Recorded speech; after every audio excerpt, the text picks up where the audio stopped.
Coucou tout le monde.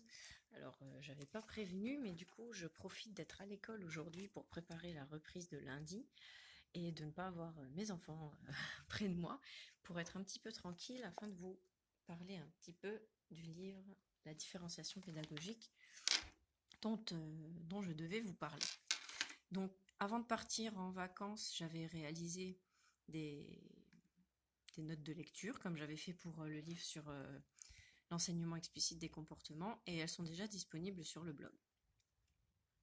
Donc ce livre bonjour tout le monde sur la différenciation pédagogique base ses recherches sur les différents styles d'apprentissage et le fonctionnement de la mémoire, donc sur les dernières recherches qui ont été faites.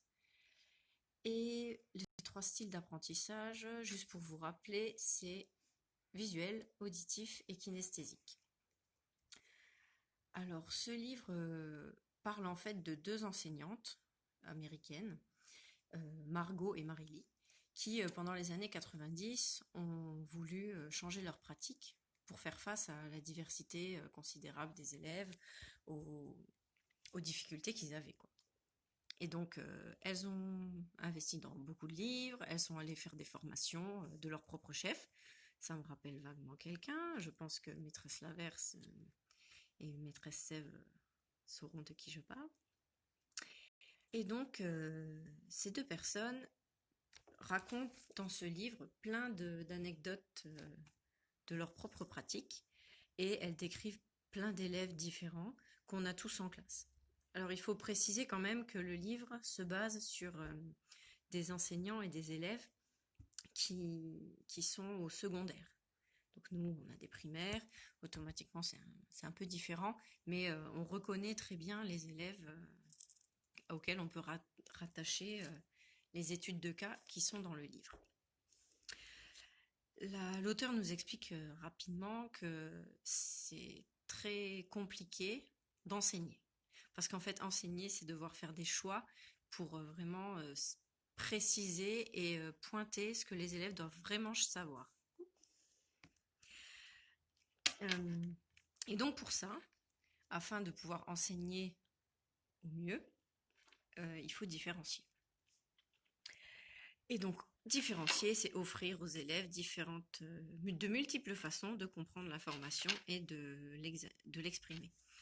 Et donc, il y a un parallèle qui est fait et qui m'a fait vraiment un déclic. C'est en fait, les élèves sont tous dans le même voyage.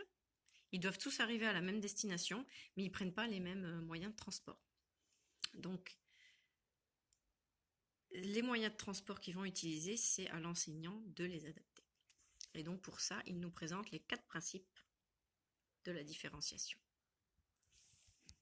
Et ces 4 principes, c'est: chaque cerveau est unique, nous sommes tous à la fois enseignants et apprenants, tout le monde peut apprendre quand les circonstances sont favorables, et le 4e, c'est apprendre, c'est amusant et intéressant. Et donc c'est à partir de ces 4 principes-là que le livre décline tous les différents moyens de différenciation pédagogique possibles. Et donc pour différencier, la différenciation pédagogique peut se faire selon 4 axes. Tout d'abord le contenu, ensuite, c'est tout flou alors je ne peux pas trop vraiment vous dire, le processus, l'environnement de travail et la production. Donc le processus, c'est plutôt le contenu d'abord. C'est la façon dont l'élève apprend, le niveau qu'il a, le matériel qu'il utilise, la vitesse d'intégration dont il a besoin pour apprendre. Le processus regroupe le profil d'apprentissage, le fonctionnement en cours magistral, l'individualisation, les outils qui vont avec le profil d'apprentissage. La production, c'est obliger les élèves à faire un choix, et puis l'enseignant aussi, pour adapter du coup l'apprentissage à l'élève. Il prône aussi l'évaluation formative continue, et donc pas une évaluation papier-crayon comme on y pense assez souvent. Il faut valoriser la communication et varier les tâches pour éviter l'ennui et la redondance. Et la différenciation pédagogique, c'est aussi un environnement physique, social, émotionnel et cognitif qui est détaillé un petit peu plus loin. Pour cela, l'auteur nous rappelle la hiérarchie des besoins humains de Maslow. Donc, Maslow part du principe que les humains sont tous poussés à combler leurs besoins jusqu'à satisfaction. Et ils ont plusieurs types de besoins. Les besoins physiologiques, qui sont en fait les besoins biologiques que tout être humain a, et même tout être vivant. Les besoins humains, c'est la sécurité, les besoins d'appartenance, le besoin d'estime et le besoin de se réaliser. Donc ça, c'est tous les besoins auxquels l'homme tend à... voudrait tendre, vers lesquels il voudrait tendre. Et pour vous expliquer ensuite, l'environnement de base qui compose l'environnement de la classe. Pour avoir un environnement de classe qui permette du coup à l'élève d'accomplir les besoins de Maslow, il faut relier les 3 environnements qui sont là, l'environnement physique, social, émotionnel et l'environnement cognitif. Si on n'a pas les 3 éléments-là, l'environnement de la classe n'est pas propice à l'apprentissage et à la différenciation pédagogique. Ensuite, comme je vous le montre sur ça je vais vraiment passer en détail parce qu'en fait les prochaines diapos, c'est des cartes mentales qui reprennent les différents points de l'environnement physique et à chaque fois à côté j'ai mis juste un petit détail rapide avec en violet ce que moi je mets déjà en place dans ma classe pour essayer de m'améliorer. Voilà. Donc, dans le livre, c'est très bien écrit, très bien décrit surtout, la manière dont il faut mettre en place l'environnement physique de la classe, l'environnement social émotionnel, parce qu'en fait, comme c'est précisé en haut, il a été prouvé que le quotient émotionnel contribue plus que le quotient intellectuel à la réussite des enfants. Donc en gros, il faut que les enfants se sentent réellement à l'aise dans la classe pour qu'ils puissent apprendre et progresser au mieux. Cet environnement social-émotionnel, ça c'est un point qui me plaît beaucoup, c'est il peut se développer en permettant aux élèves de verbaliser leurs émotions et ensuite en gérant les humeurs, les actions. Et ça, la verbalisation des émotions, c'est justement un sujet dont on parlait il y a peu avec mes collègues, parce qu'on se rend compte que les élèves rentrent très rapidement dans la violence, malheureusement, un peu trop souvent, parce qu'ils ne comprennent pas les émotions. Ils ne sont pas capables de mettre des mots dessus, et comme ils ne comprennent déjà pas leurs propres émotions, ils ne sont pas capables de comprendre les émotions des autres en face. Comment dire, j'en ai des fois, ils disent ouais bah je l'ai tapé parce qu'il m'a regardé de travers, alors que l'élève en question ne le regardait pas du tout de travers, il regardait dans une autre direction et il était en train de réfléchir. Mais du coup, ça montre qu'ils n'ont pas été capables d'interpréter le regard du copain. Alors après, ils s'excusent, ils se disent ah bah je suis désolé, j'avais pas compris ça. Mais les émotions, c'est vraiment un travail qui, je pense, est nécessaire pour permettre aussi aux enfants d'être plus à l'aise à l'école et dans les apprentissages, parce que ça va développer aussi l'empathie. Si on comprend mieux ses émotions, on comprendra mieux celles des autres et on arrivera plus facilement à se mettre à leur place pour essayer de tous évoluer dans le bon sens. Et donc le dernier environnement qu'il faut mettre en place dans une classe pour mieux développer l'apprentissage et les... Coucou Anne! Et la différenciation pédagogique, c'est l'environnement cognitif. C'est-à-dire que pour que l'enfant apprenne, il faut que les apprentissages soient prévisibles. Il faut miser sur les rituels et il faut que l'enseignant tienne ses promesses. Parce que sinon, l'enfant ne se sentira pas en confiance. Ensuite, il y a le super terme de maîtresse Sève, la rétroaction.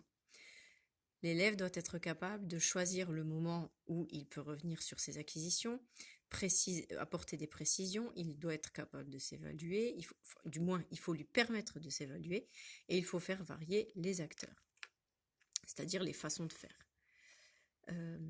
l'environnement cognitif, c'est aussi quand même s'il doit être prévisible, il faut quand même parfois apporter de la nouveauté. Alors par exemple, il propose des costumes, des accessoires pour mettre en scène des choses, faire des sorties, alimenter avec des chansons, parce que voilà, l'événement exceptionnel attire l'attention et le cerveau réagit aux stimuli inattendus, plus qu'à autre chose. Ensuite, il faut permettre à l'élève de faire des choix sur des options simples. Alors, par exemple, là, j'ai pas précisé d'ailleurs sur PowerPoint, mais certaines options simples que ça peut être, c'est quand ils font un travail, moi, je leur laisse choisir le stylo qu'ils peuvent utiliser. J'ai dans ma classe, là, je suis dans la classe, je peux vous montrer d'ailleurs directement, ça sera plus simple. Il y a une petite boîte qui est juste là avec des stylos feutre fantaisie, des stylos feutre, enfin, il y a plein de stylos différents et il y en a encore ailleurs dans la classe. Et ben parfois ils peuvent prendre le stylo qu'ils veulent, s'ils ont envie de faire leurs exercices en violet, ben, ils le font en violet. Et en fait juste une couleur de stylo qui change, ben ça change tout l'exercice et ça les motive plus qu'on ne l'aurait pensé.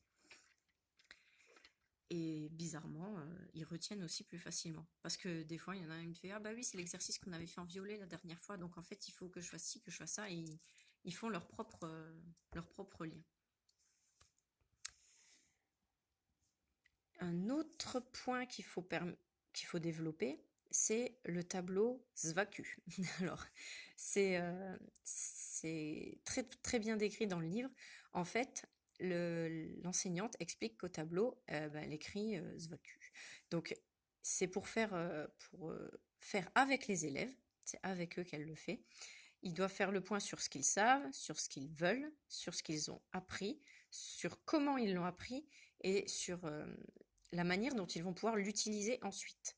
Donc en fait c'est de l'explicitation, quoi. On part de ce qu'on sait, de ce vers quoi on veut arriver, pour que les apprentissages soient très clairs pour les élèves et qu'ils retiennent du coup bien mieux. L'environnement cognitif doit permettre aussi des défis. Donc là, il reparle à ce moment-là de la zone proximale de développement de Vygotsky, dont on entend beaucoup parler quand on est à l'ESP. C'est très théorique, mais pourtant c'est de la théorie aussi très concrète, parce que quand on est en classe, on se rend compte que c'est vraiment essentiel. Et donc là, cette ZPD, c'est en fait fournir aux élèves des difficultés qu'ils sont capables de surmonter avec les connaissances qu'ils ont déjà. Je saurais même plus mettre des mots très clairs dessus, mais c'est donner un exercice à un gamin en se disant, bon, il est peut-être un peu difficile, mais avec les connaissances qu'il a déjà, il devrait y arriver. Donc c'est vraiment lui donner un travail qui lui soit accessible et qu'il est capable de réaliser seul, sans être en difficulté. Un autre moyen de bien accrocher les élèves et les motiver, c'est la mise en place de projets. Ça permet aux élèves de se surpasser avec pertinence et stimulation. Et ça, c'est vrai que les projets, personnellement, dès que j'en mets en place en classe, les gamins accrochent très vite à ces pédagogies de projets. Parce qu'ils comprennent les tenants et les aboutissants. Bon, alors ça veut bien se mettre net ou pas là? Donc, le dernier point pour l'environnement cognitif, c'est des activités qui permettent la réflexion. Pour ça, il faut travailler très souvent dans le silence. Donc, il y a des pistes qui sont données pour permettre de le faire. Et ensuite, il faut des temps de consolidation. Le silence favorise l'apprentissage, il faut consolider les liens emmagasinés par le cerveau. Donc là, c'est vraiment très très